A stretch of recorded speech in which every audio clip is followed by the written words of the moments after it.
جناب عثمان غنی بہت بڑے امیر تھے، بہت بڑے امیر المومنین تھے، لاکھوں مربع میل پہ حکومت تھی۔ چند سو آدمیوں نے آ کے گھیر لیا عثمان غنی کے گھر کو، اور کربلا میں تو 3 دن پانی بند رہا ہے، حضرت عثمان غنی پہ 40 دن پانی بند رہا ہے، 40 دن۔ اور حضرت امام حسین کے خیموں کے گرد تو پہرا دینے کے لیے جناب عباس تھے۔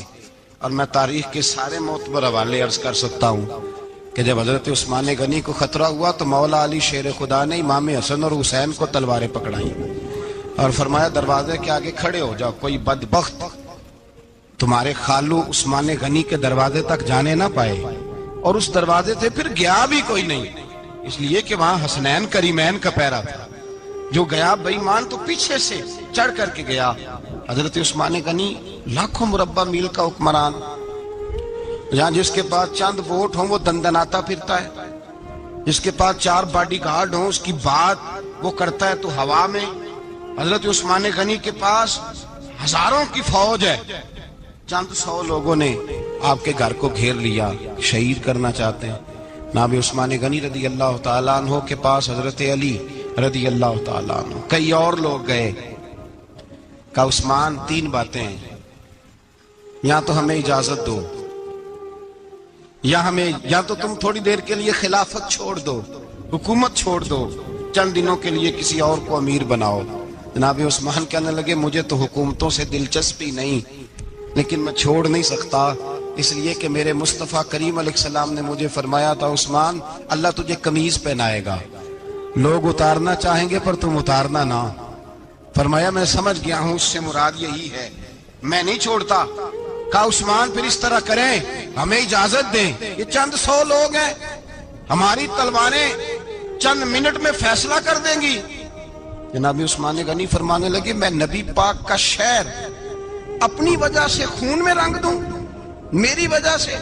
نبی پاک علیہ السلام نے فرمایا تھا ایک مینڈا ہوگا، بکرا، جس کی وجہ سے میرے مدینے کی گلیوں میں خون بہے گا، میں وہ بکرا نہیں بننا چاہتا۔ فرمایا میں نہیں چاہتا میری وجہ سے خون بہے اور حضور کے مدینے میں بدامنی ہو۔ عثمان کی جان جاتی ہے تو جائے، پر نبی پاک کے مدینے میں شور نہیں ہونا چاہیے۔ اے پائے نظر ہوش میں آ، یہ کوہ نبی ہے، آنکھوں سے بھی چلنا یہاں بے ادبی ہے۔ تو کہا عثمان پھر اس طرح کرو، کچھ دنوں کے لیے مکے چلے جاؤ۔ میری بات کی سمجھ آ رہی؟ کچھ دنوں کے لیے مکے چلے جاؤ۔ تو جناب عثمان نے داڑھی پکڑ لی، کہنے لگے دیکھ رہے ہو ساری سفید ہو گئی ہے، میں نبی پاک کا شہر چھوڑ کے نہیں جانا چاہتا، میں رسول اللہ کے مدینے میں مرنا چاہتا ہوں، میں نہیں چھوڑوں گا حضور کا شہر۔ یہ انداز ہے جناب عثمان غنی۔ بڑا ستایا گیا حضرت عثمان غنی کو، پراپوگنڈے کیے گئے، آپ کے خلاف مہم چلی، عبداللہ ابن سبا نے بڑی مہم جوئی کی آپ کے خلاف، یہودیوں نے مسلمانوں کا روپ دھار کر بڑا آپ کو ستایا، تکلیفیں دی، جی آپ اپنے رشتہ داروں کو بڑا دیتے ہیں، فرمایا کرتے تھے جیب سے دیتا ہوں، مال خزانہ سے نہیں دیتا۔ حضرت عثمان غنی رضی اللہ تعالیٰ عنہ کو بڑا ستایا گیا۔ یہ وہ واحد ہستی ہے حضرت عثمان غنی، انہوں نے شہادت قبول کر لی لیکن تلوار نہیں چلنے دی، لوگوں کو ایک دوسرے کے گلے نہیں کاٹنے دی، وہ شخصیت ہے حضرت عثمان غنی کی، لیکن بڑا ستایا گیا، بڑا پراپوگنڈا۔ مجھے بتائیے اس کے بارے میں اللہ قرآن کی آیتیں نازل کر دے، اور جس کے بارے میں مصطفیٰ کریم ایک بار نہیں 3 بار جنت کی بشارت عطا کر دے، کوئی بندہ ہمیں تاریخ بتائے، حوالے دے، کہانیاں سنائے، تو ہم اس کی کہانیاں دیکھیں گے یا نبی پاک کا فرمان دیکھیں گے؟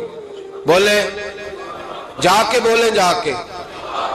کسی کہانی پر کبھی بھی کان، بس ایک حدیث میں نے بڑی دفعہ سنائی ہے، پھر سناتا ہوں، ترمذی میں ہے، نبی پاک جنازگاہ تک گئے جنازہ پڑھنے، یا رسول اللہ فلاں آدمی انتقال کر گیا، جنازگاہ تک تشریف لے گئے جنازہ پڑھانے، لیکن جنازگاہ تک پہنچ کر محبوب نے فرمایا اس کا جنازہ نہیں پڑھانا۔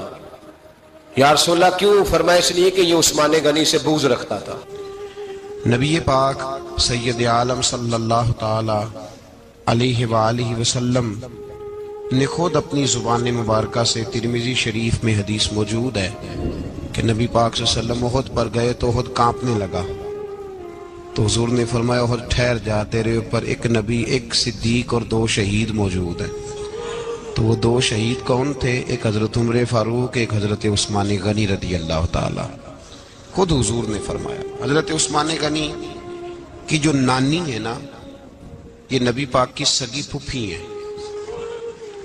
حضرت عثمان غنی رضی اللہ تعالیٰ عنہ کی جو نانی ہیں وہ حضور کی سگی پھوپھی ہیں۔ یہ چوتھی پانچویں نسل میں جا کے اللہ کے رسول صلی اللہ علیہ وسلم کا خاندان ہی بنتا ہے۔ اللہ کے محبوب علیہ السلام کی 4 بیٹیاں تھیں، اور چاروں کی چاروں حضرت خدیجۃ الکبریٰ رضی اللہ تعالیٰ عنہ کے بطن سے پیدا ہوئی تھی۔ 4 بیٹیاں۔ حضور صلی اللہ علیہ وسلم نے پہلے اپنی بیٹی حضرت رقیہ کا نکاح حضرت عثمان غنی رضی اللہ تعالیٰ عنہ کے ساتھ فرمایا، ان کا انتقال ہو گیا تو محبوب نے دوسری صاحبزادی جناب ام کلثوم رضی اللہ تعالیٰ عنہ کا نکاح حضرت عثمان غنی کے ساتھ فرما دیا۔ 2 شہزادیاں، 2 بیٹیاں۔ یہ جو کہا جاتا ہے نا عثمان ذوالنورین، عثمان ذوالنورین کا مطلب ہے 2 نوروں والا۔ 2 کچھ بادشاہ قسم کے لوگ ہیں، بیٹیوں کو نور مانتے ہیں، باپ کو نہیں مانتے۔ نبی پاک کی دونوں بیٹیوں کو نور مانتے ہیں، لیکن ان کے والد نبی پاک صلی اللہ علیہ وسلم کے بارے میں باتیں گول کر جاتے ہیں۔ 2 بیٹیاں نکاح میں آئیں تو کیا لقب ہوا؟ عثمان۔ اور مزے کی بات یہ ہے کہ حضرت عثمان کو ذوالنورین مولا علی شیر خدا کہا کرتے تھے، حضرت علی کہا کرتے تھے عثمان تو ذوالنورین ہے، 2 نوروں والا۔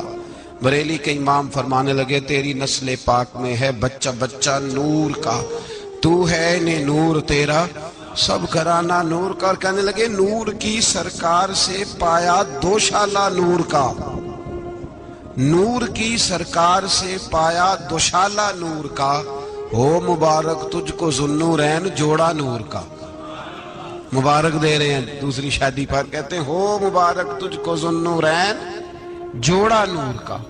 تو حضرت عثمان غنی رضی اللہ تعالیٰ عنہ 4 5ویں مسلمان ہیں۔ حضرت ابوبکر صدیق رضی اللہ تعالیٰ عنہ تاجر تھے، تاجروں سے ان کی دوستی تھی۔ حضرت عثمان غنی بھی تاجر تھے، تو جناب سیدنا ابوبکر صدیق نے انہیں تبلیغ کی تو وہ مسلمان ہو گئے۔ جب کلمہ پڑھا تو چچا نے باندھ دیا گھر کے اندر، کئی دن باندھے رکھا، کہنے لگا دین چھوڑنا پڑے گا۔ تو آپ نے فرمایا وہ تو جگہ ہی ایسی ہے، جو ایک دفعہ گیا ہے دوبارہ چھوڑ سکتا ہی نہیں، ہو ہی نہیں سکتا۔ حضرت عثمان غنی سابقون الاولون میں سے ہیں، ابتدائی لوگوں میں سے۔ ان کی زندگی کے بڑے حسین واقعات ہیں، آپ جانتے ہیں۔ میں 2-3 باتیں صرف ان کی حوالے سے عرض کروں گا۔ ہر آدمی میں ہر صلاحیت ہوتی ہے، لیکن کچھ چیزوں کا غلبہ ہوتا ہے، کچھ چیزوں کا غلبہ ہوتا ہے۔ حضرت عثمان غنی میں 2-3 چیزوں کا بڑا غلبہ تھا۔ سخی تھے تو دریا سے بھی زیادہ سخاوت فرماتے تھے۔ مالاں والے سخی نہیں ہوندے تے سخیاں کل مال نہیں ہوندا، ایتھے اوتھے دوویں جہانی سخی کنگال نہیں ہوندا۔ حضرت عثمان غنی رضی اللہ تعالیٰ عنہ بہت بڑے سخی تھے، اتنے بڑے تھے کہ غنی کہہ دیا اللہ کے رسول نے۔ عثمان غنی تھے، ہر وقت ہی سخاوت، ہر وقت ہی سخاوت۔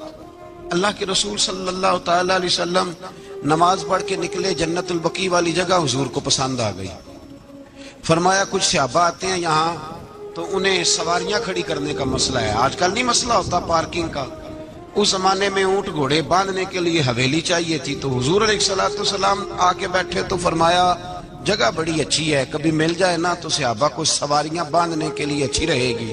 عثمان پیچھے بیٹھے تھے، وہیں سے گردن جھکائی اور پیچھے سے نکل گئے۔ حضور نے فرمایا ادھر آؤ، کہاں جا رہے ہو؟ کہا یا رسول اللہ جو جگہ آپ نے کہی ہے میں دیکھنے جا رہا ہوں۔ تو حضرت عثمان غنی دیکھنے گئے، جب واپس پلٹے تو میرے کریم نے فرمایا عثمان دیکھ آئے ہو، دیکھ آئے ہو، دیکھ آئے ہو۔ عرض کی محبوبہ دیکھنی کیا تھی، تجھے پسند آئی تھی، میں خرید آیا ہوں، خرید آیا ہوں۔ دیکھنا آنا جانا یہ تو وہاں ہوتا ہے جہاں سودے بازی ہو۔ رنگے چمن پسند نہ پھولوں کی بو پسند، ہم کو ہے وہ پسند جسے آئے تو پسند۔ بات ختم ہو گئی، آپ کو پسند آئی تھی میں نے خرید لی۔ میرے رسول پاک صلی اللہ علیہ وسلم کے ساتھ پتہ نہیں لوگ کہاں بیٹھ کے دین پڑھتے ہیں، اختلاف ثابت کرتے ہیں۔ جو جگہ مصطفیٰ کو پسند آئی عثمان نے خریدی، اس جگہ پہ سیدہ فاطمہ الزہرا کا مزار بنا ہوا ہے۔ اس جگہ بی بی پاک کا مزار ہے جو حضرت سیدنا عثمان غنی کی خریدی ہوئی ہے. اس کا مطلب ہے یہ جگہ مصطفیٰ کی بھی پسندیدہ ہے، اہل بیت کی بھی پسندیدہ ہے. حضرت عثمان غنی کا مزاج ہے، حضور اعلان کر رہے تھے. اس کا مطلب ہے چندے کا اعلان کرنا بھی نبی پاک کی سنت ہے، اس لیے ہم بھی کبھی کبھی یہ سنت ادا کر لیتے ہیں. چندے کا حضور نے اعلان کیا. جیش اسرا کے لیے بہت بڑا لشکر جانا تھا. فرمایا اٹھو بھئی حصہ ڈالو. حضرت عثمان نے دائیں بائیں دیکھا، کتنے بہت زیادہ سپاہیوں کے لیے بہت زیادہ سامان چاہیے، قحط کا زمانہ ہے. جناب عثمان اٹھے کہا یا رسول اللہ 100 فوجیوں کا خرچہ، ان کا گھوڑا بھی دوں گا، گھوڑے پر رکھنے کے لیے یا رسول اللہ صلی اللہ علیہ وسلم جو کجابہ ہوتا ہے، کاٹھی ہوتی ہے، وہ بھی میری، فوجی کی وردی بھی میری، اور جب تک واپس آئے گا تب تک سارا کھانے کا خرچہ بھی میرا. نبی پاک صلی اللہ علیہ وسلم مسکرائے. فرمایا عثمان اللہ تجھ سے راضی ہو. تھوڑی دیر کے بعد فرمایا پھر اٹھو بھائی. دائیں بائیں دیکھا کوئی اٹھا ہی نہیں. حضرت عثمان پھر کھڑے ہو گئے. کہا حضور 100 میرا اور شامل کر لیں. نبی پاک نے پھر اعلان کیا. حضرت عثمان کہتے ہیں میرے نا دل کو کچھ ہوتا تھا. پھر اٹھے. کہا حضور میرا تیسرا 100 بھی شامل کر لیں. فرماتے ہیں جناب عثمان غنی چوتھی دفعہ میرے مصطفیٰ نے اعلان کیا تو مجھ سے نہ ہی رہا گیا. میں نے کہا محبوبہ اعلان نہ کرو، آپ اشارہ کرو. عثمان کے پاس جو کچھ بھی ہے وہ محمد عربی کے قدموں کا ہی صدقہ ہے. آپ اعلان کرو، حاضر ہے، ہر شے حاضر ہے. پھونک پھونک کے دینا، دیکھ دیکھ کے دینا، یہ تو وہاں کا سودا ہوتا ہے جہاں سودے بازی ہوتی ہے. لیکن یہاں تو یا رسول اللہ جب تک بکے نہ تھے کوئی پوچھتا نہ تھا. یہ تو نے خرید کر ہمیں انمول کر دیا. اور مجھے وہ بات بڑی پسند ہے. میں تنہائیوں میں کتاب کھول کے پڑھتا ہوں، تنہائیوں میں پڑھتا ہوں میرے رسول پاک صلی اللہ تعالی علیہ وسلم. اور میں جب مجھے کبھی لطف لینا ہوتا ہے تو میں صاحب طبقات کی یہ روایت کھول کے بیٹھ جاتا ہوں جب اپنا مزہ لینے کو دل کرے. حضرت عثمان غنی شہزادے تھے، دولت مند باپ کے بیٹے تھے، رئیس اعظم تھے. امیروں کے بچے نازک مزاج ہوتے ہیں، موڈ کے مالک ہوتے ہیں. بہت بڑے رئیس تھے پر عشق لگا سی کھیڈاں کھیڈ دی نو. تو پھر کھیڈاں بھول گئیاں. کجل پایا سی یار دے ویکھنے نو، پھر او دی یاد وچ روندیاں ہی ڈول گئیاں. حیدر شاہ اس گلی کدے نہ رول دی پر ہن تے رول دی 4-5 دن کے بعد مدینے آئے، سفر پہ گئے ہوئے تھے. حضور کے پیچھے نماز پڑھی تو محبوب کے چہرے پہ ذرا نکاہت ہے، کمزوری ہے. حضرت بلال کو ملے، کہنے لگو بلال میں 4 دن باہر رہا ہوں، حضور کے چہرے پہ کمزوری کیوں ہے؟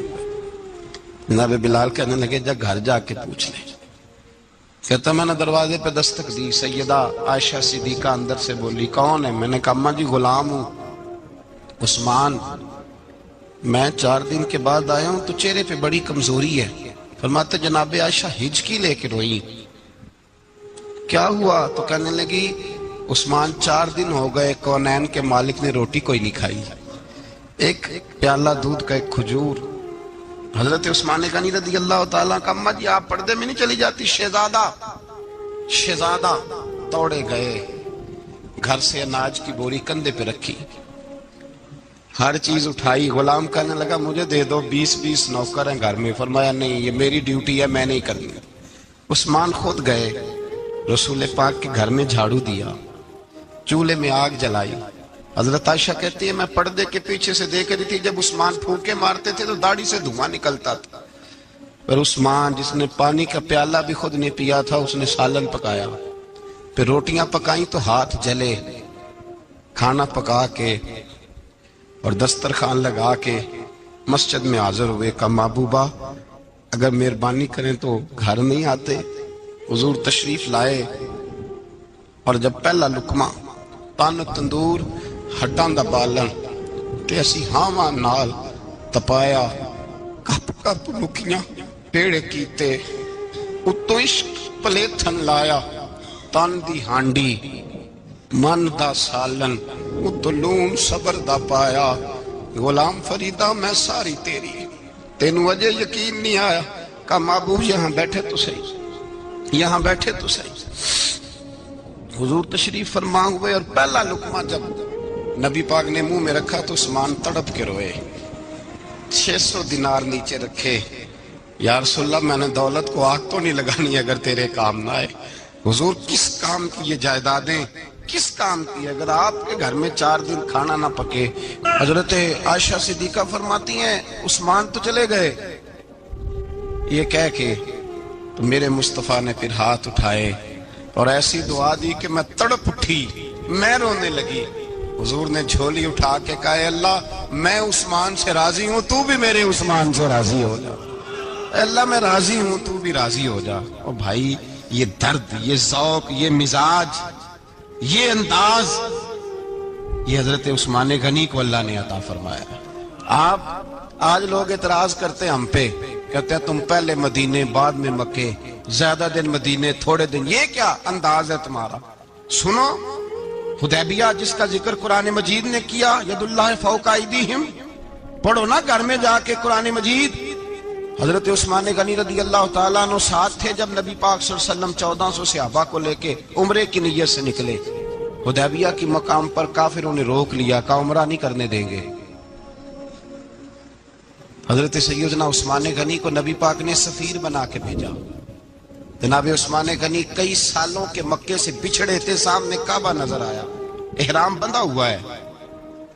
جب سفیر بن کے گئے تو ابو سفیان کہنے لگے عثمان ہم تیرے رسول کو تو ابھی عمرے کی اجازت نہیں دیتے، باقی لوگ تو نہیں آتے، وہ سامنے کعبہ ہے، وہ حجر اسود ہے، وہ سارا کچھ ہے، طواف کرنا ہے تو کر لو، استلام کرنا ہے تو کر لو، اگر تم نے کعبے کے اندر نماز پڑھنی ہے تو پڑھ لو، صفا مروہ کے پھیرے لگاؤ، تمہیں اجازت ہے. نبی عثمان غنی فرمانے لگے قسم ہے رسول کی زلفوں کی، جب تک میرے مصطفیٰ طواف نہیں کریں گے عثمان بھی کوئی نہیں کرے گا. عثمان بھی وہ کون سا طواف ہے جس میں طواف اور مدینے والا نہ ہو؟ وہ کون سا عمرہ ہے جس میں عمرہ ہو اور رسول پاک نہ ہو؟ وہ کون سا حج ہے جس میں حج ہو اور امام الانبیاء نہ ہو؟ بریلی کے امام بول پڑے، فرمانے لگے حاجیوں آؤ شہنشاہ کا روضہ دیکھو، کعبہ تو دیکھ چکے اب کعبے کا بھی کعبہ دیکھو. اور فرمانے لگے غور سے سن تو رضا، کعبے سے بھی آتی ہے صدا، میری آنکھوں سے میرے پیارے کا روضہ دیکھو. یہ ہمیں حضرت عثمان غنی نے سکھایا ہے عقیدہ، یہ عقیدہ حضرت عثمان غنی کا ہے. بات دور نکل جائے گی. محبت معیار ہوتی ہے، محبت روح ہوتی ہے، محبت اصل ہوتی ہے. حضرت عثمان غنی رضی اللہ تعالیٰ عنہ سے کسی شخص نے کہا کہ عثمان کوئی تبدیلی بھی آئی نبی پاک کے غلام بننے کے بعد؟ حضور کے غلام بننے کے بعد کوئی تبدیلی بھی آئی؟ لوگ اپنی اپنی تبدیلیاں بتاتے رہے. جناب عثمان غنی نے 2 جملے کہے، لوگ کہتے ہیں ہماری چیخیں نکل گئیں، یہ معراج حضور سے پیار کی محبت اور عشق کا یہ رنگ عثمان غنی کا.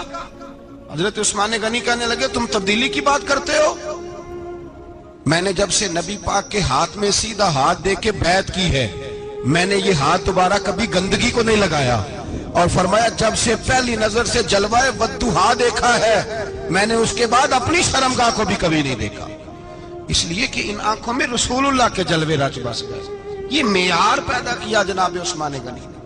اور مدینہ منورہ سے جو محبت ہے نا مسلمان کی، اس کا اگر اصل رنگ دیکھنا ہو تو جناب عثمان غنی کو زندگی کو دیکھا جائے. اصل رنگ. حضرت سیدنا عثمان غنی با حیا بڑے تھے. کیا بڑے تھے؟ کچھ لوگ بے حیا ہوتے ہیں، کسی کو بھی نہیں چھوڑتے، نہ صحابہ کو، نہ اہل بیت کو، نہ کسی اور کو. عثمان با حیا بڑے تھے. کتنے؟ حضرت عائشہ صدیقہ فرماتی ہیں، مشکات میں مسلم میں موجود ہے، آپ فرماتی ہیں نبی پاک بیٹھے تھے تو حضور کی نا پنڈلی مبارک، مرد کے لیے حکم ہے ناف سے گھٹنے تک چھپا کے رکھے. پنڈلی ننگی ہو بھی جائے نا یہ پنڈلی تو اس کی اجازت ہے شریعت میں مرد کے لیے. فرماتی ہیں اللہ کے محبوب لیٹے ہوئے تھے اور حضور کی طامت پنڈلیوں سے تھوڑی اونچی تھی. تو حضرت ابو بکر صدیق آئے تو نبی پاک نے فرمایا آ جاؤ. حضور لیٹے رہے. ماتی تھوڑی دیر گزری تو حضرت عمر فاروق آئے، حضور اجازت ہے؟ تو نبی پاک صلی اللہ علیہ وسلم نے فرمایا آ جاؤ. نبی پاک لیٹے رہے. چند لمحے گزرے تو عثمان غنی آ گئے. حضور آ جاؤ. فرمایا 1 منٹ. اللہ کے حبیب اٹھے، طامت مبارک کو سمیٹا، پنڈلیوں کو ڈھانپا. حضور بیٹھے، عثمان آئے، باتیں ہوئی، چلے گئے. حضرت عائشہ کہتی ہے میں پردے کے پیچھے سے دیکھ رہی تھی، میں حاضر خدمت ہوئی، کا محبوبہ سمجھ نہیں آئی، آئے ابو بکر بھی ہیں، میرے والد آئے، عمر بھی ہیں، مقام ان کا بھی بڑا ہے، پر عثمان آئے تو آپ نے کپڑا سیدھا کیا، فرمایا عائشہ میں اس سے حیا نہ کروں جس سے اللہ کے فرشتے بھی حیا کرتے ہیں۔ حضرت عثمان غنی رضی اللہ تعالیٰ عنہ اپنے گھر کے اندر ہوتے تو کئی کپڑے لپیٹے رہتے، کئی کپڑے جناب۔ میں ایک نتیجہ آپ کے سامنے رکھنا چاہتا ہوں، میری طرف دیکھیں، کئی کپڑے لپیٹے رہتے، کپڑوں کے اوپر کپڑے، شرم و حیا کے پیکر۔ جناب عثمان غنی غسل کرتے تو کپڑوں سمیت کرتے، فرماتے نا بھائی مجھے شرم آتی، پیکر شرم و حیا۔ اس کا نتیجہ کیا نکلا؟ حضرت رقیہ رضی اللہ تعالیٰ عنہ کے ساتھ جناب عثمان غنی کا جب نکاح ہوا تو ابھی پردے کی آیتیں نہیں آئی تھی، شرم و حیا کے پیکر تھے، ابھی پردے کا حکم نہیں آیا تھا۔ صحابہ بے دریغ آتے جاتے تھے ایک دوسرے کے گھروں میں۔ اللہ کے محبوب علیہ السلام نے گوشت پکایا تو فرمایا حضرت اسامہ بن زید کو جاؤ عثمان کو بھی دے آؤ۔ جناب اسامہ بن زید فرماتے ہیں میں نے گوشت پکڑا، سالن پکڑا اور ان کے گھر پہنچا، جامع ترمذی میں موجود ہے۔ فرماتے ہیں میں جب اندر داخل ہوا مصطفیٰ کی شہزادی کو دیکھا اور پھر عثمان غنی کو دیکھا۔ فرماتے ہیں جنہیں میں نے دیکھا ایسا جوڑا میں نے کبھی نہیں دیکھا تھا۔ میں بس ہلکا سا مسکرا کے پلٹ آیا، نہ انہوں نے کچھ پوچھا نہ میں نے کچھ بتایا۔ فرماتے ہیں جب میں مسجد میں داخل ہوا نا، پہلا قدم ہی رکھا تو مصطفیٰ کریم نے فرمایا اسامہ دے آئے ہو سالن؟ میں نے کہا یا رسول اللہ دے آیا ہوں۔ فرمایا ایسا سونا جوڑا پہلے کبھی دیکھا ہے؟ دیکھا ہے کبھی؟ میں نے کہا نہیں حضور میں نے نہیں دیکھا۔ تو میرے مصطفیٰ کریم علیہ، یہ لفظ ترمذی کے نہیں، یہ شاہ ولی اللہ صاحب نے ازالۃ الخفا میں لکھیں، میرے محبوب پاک علیہ السلام نے فرمایا عثمان کی شکل ایک تو جد الانبیاء ابراہیم خلیل اللہ سے ملتی ہے، اور دوسرا فرمایا اگر کسی نے میرے جلوے دیکھنے ہو تو وہ بھی عثمان کے چہرے میں نظر آئیں گے۔ او نوجوانوں پیغام دے رہا ہوں، رزلٹ نکال رہا ہوں، بے حیائی بے شرمی کی گفتگو والے کے چہرے پہ حسن نہیں آتا، تو حیادار بنتا جا، رب تعالیٰ تجھے حسن و جمال عطا فرماتا جائے گا۔ جتنا حیا تیرے اندر ہوگا اتنا نور تیرے مکھڑے پہ ہوگا، جتنی شرم میں تو لپٹا ہوا ہوگا اتنی اللہ تجھے تازگی عطا کرے گا۔ میرے صاحب فرمایا کرتے جو گند بولتا ہے اس کے چہرے کا حسن سب سے پہلے چھن جاتا ہے، اور فرمایا جو بری باتیں سوچتا ہے جس کی سوچ بری ہوتی ہے سب سے پہلے اس کے چہرے کا حسن بگڑتا ہے۔ اگر چاہتا ہے تازہ رہے، ٹھنڈا رہے، نورانی رہے، تو پھر حضرت عثمان نے تجھے بتایا ہے کہ شرم والا بن کے رہ، اللہ سب سے زیادہ حسن تجھے ہی عطا فرما دے گا۔ زیادہ بولنے والا، زیادہ باتیں کرنے والا، جو منہ میں آیا کہہ گیا، اس آدمی کی نورانیت چلی جاتی ہے۔ اگر لوگ وہ کریموں سے نہیں آتا اور نائی کے پاس بیٹھ کے چہرے پہ روز نیا ڈیزائن نئی لکیر بنوانے سے حسن نہیں آتا، حسن شرم و حیا سے آتا ہے۔ یہ جو ہم عارضی حسن خرید کے لاتے ہیں نا 4 پیسے کا، یہ ماند نہیں پڑتا، یہ تباہ کرتا ہے اور یہ تباہ ہو جاتا ہے۔ کچھ لوگ ایسے ہوتے ہیں، کچھ لوگ جن کے پاس بیٹھنے کو اتنا دل نہیں کرتا جتنا ان کا چہرہ دیکھنے کو دل کرتا ہے۔ ان کے پاس بیٹھنے کو بعضوں کا دل کرتا ہے کہ بس نہ ذرا، اور طبیعت آج میں ہو کے آیا ہوں اس تھا جی صادق صاحب رحمۃ اللہ علیہ، میں نے ان بزرگوں کو دیکھا ہے، ہم نے نظر بھر کے آنکھوں میں آنکھیں ڈال کے تو بڑا کم دیکھا ہے، ہم چوری دیکھا کرتے تھے، چوری میں ویکھاں تے میرا یار نہ ویکھے، تے جے میں نام ویکھاں تے ہو ویکھے، ہم لوگ چوری دیکھا کرتے تھے۔ میں نے اپنے حضرت صاحب کو بھی شاید ہی کبھی آنکھوں میں آنکھیں ڈال کے دیکھا ہو، تبھی دیکھا ہے جب وہ کسی اور کو دیکھ رہے ہوتے تھے۔ بھائی ان لوگوں کے اندر کا حسن شرم و حیا معصومیت بن کے ان کے چہروں پہ نکھر آتا تھا۔ حضرت عثمان غنی کی شرم و حیا نورانیت بن کے ان کے چہرے پہ آ گئی تھی۔ جناب عثمان غنی پیکر شرم و حیا تھے۔ ایک بات کر دوں اور ختم کروں، حضرت عثمان فرمایا کرتے تھے مجھے 3 باتیں بڑی پسند ہیں۔ کتنی؟ سارے بولے ہو کتنی جی؟ کون کون سی؟ فرمایا کرتے تھے بھوکے کو روٹی کھلانا، ننگے کو کپڑا پہنانا، اور تیسرا میرا دل کرتا ہے مجھے اور کوئی کام نہ ہو، قرآن پاک میرے سامنے رہے اور میں سارا دن تلاوت ہی کرتا رہوں۔ 3 باتیں پسند تھی، بھوکے کو کھانا کھلانا، ننگے کو کپڑا پہنانا، اور یعنی روٹیاں بانٹتے رہتے تھے، سوٹ بانٹتے رہتے تھے، یہ مزاج تھا۔ فرماتے تھے میری پسند ہے، تیسرا میرا دل کرتا ہے کہ قرآن مجید پڑھا رہے اور میں وہ کنویں کی بات بڑی معروف ہے، میں نے بس اشارہ کرنا ہے۔ نبی پاک نے بھی اعلان کیا تو بڑا ہی اعلان کر دیا، فرمایا وہ میٹھے پانی کا کنواں ہے، قبضہ یہودی کا ہے، جو بندہ خرید کر وقف کرے گا نا اسے کیا ملے گا؟ تو حضور نے فرمایا میری جیب میں جنت کی ٹکٹ ہے، میں اسے جنت دے دینی، یہ ہے عرض جنت، یہ طیبہ کی زمین ہے، جنت بھی یہی، مال کے جنت بھی یہی ہے، جنت لے لے مجھ سے، لے لے۔ حضرت عثمان غنی گئے، اس کو کہا بھائی کنواں میرے ہاتھ بیچ دے، کنویں کی قیمت تھی 500-700 دینار، تو حضرت عثمان 500-600 دینار کل کنویں کی قیمت تھی۔ جناب عثمان غنی گئے، یہودی کو پتا تھا کہ یہ خریدنا چاہتے ہیں، فرمایا یار یہ کنواں بیچ دو، کہنے لگا نہیں بیچنا، فرمایا قیمت منہ مانگی، کہنے لگا قیمت میری مرضی کی، کہا تمہاری مرضی کی، اپنی اپنی اوقات ہوتی ہے نا قیمت لگانے کی، تمہاری مرضی کی، کہنے لگا میری شرط ہے میں ایک دن کے لیے کنواں دوں گا، ایک دن میں ایک دن آپ، فرمایا یہ بھی منظور ہے، کتنے پیسے؟ اس نے کہا میں 3000 دینار لوں گا، 500-600 کا ہے۔ حضرت عثمان غنی فرمانے لگے تو نے اپنی اوقات کے مطابق 3000 مانگا ہے، میں 40,000 لے کے آیا تھا، اپنی اوقات کے مطابق مانگا، 40,000 دینار میری جیب میں۔ یہودی کہنے لگا عثمان تو تاجر ہے، اور عام تاجر نہیں، عالمی سطح کا تاجر ہے، لوگ تیری تجارت کی مثالیں عرب میں دیتے ہیں، پر 500-600 کا کنواں 40,000، فرمانے لگے مسئلہ کنویں کا نہیں، مسئلہ مصطفیٰ کے فرمان کا ہے، وہ جو حضور کا فرمان پورا کرنا ہے نا اس کے لیے 40,000 تھوڑے ہیں، میرے پاس تھے ہی اتنے جو لے کے آیا ہوں۔ حضرت عثمان نے پیسے چکائے، اس نے کہا ایک دن پانی ملے گا، فرمایا منظور ہے۔ وہ ایک دن بیچا کرتا تھا پانی، حضرت عثمان نے اعلان کر دیا جو میرا دن ہے نا فری پیو۔